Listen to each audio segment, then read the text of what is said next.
Friends, we are getting cozy today and decorating the house and doing some fall cooking. It's one of my favorite seasonal resets to do.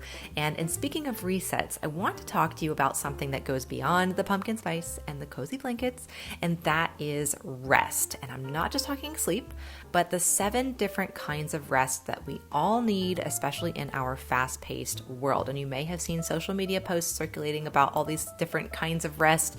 It made a light bulb moment for me, and so that's why I am sharing it with you.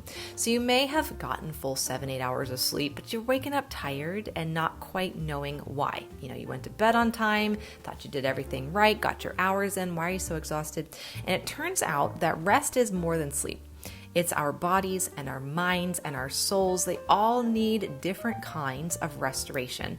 And if one of those areas is depleted, it doesn't matter how much you sleep, you're still going to feel worn down. So let's talk about these 7 different kinds of rest. The first is physical rest. And this is what most people think of, getting good, high quality sleep, but it also means allowing your body to slow down during the day.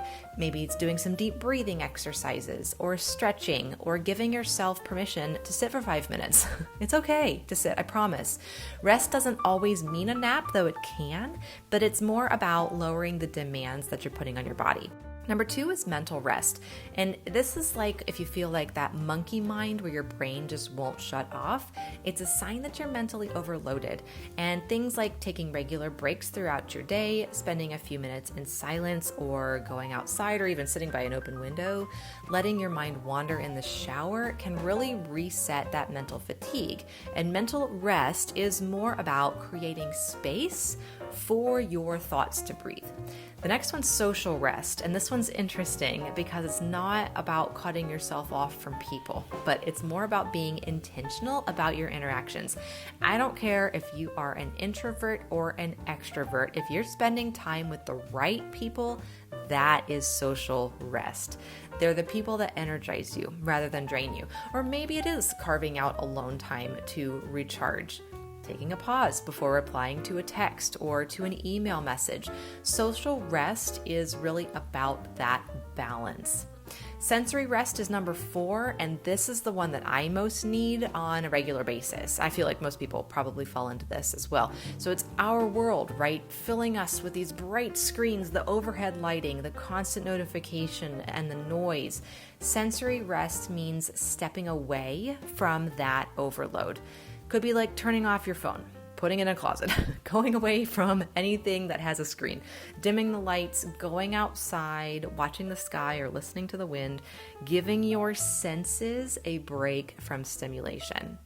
The 5th is spiritual rest, and this is not necessarily religion, though it could be, but it's more about connection to something that's bigger than yourself. So it could be prayer, Bible time, gratitude practices, meditation, or it could be even just sitting quietly. It's grounding in a sense of peace and belonging that comes when we step back and we look at the bigger picture and how we fit into it. Number 6 is emotional rest, and this one is huge because it's letting yourself be real without carrying the weight of pleasing everyone else. So we have any people pleasers out there? I'm raising my hand because recovering people pleaser.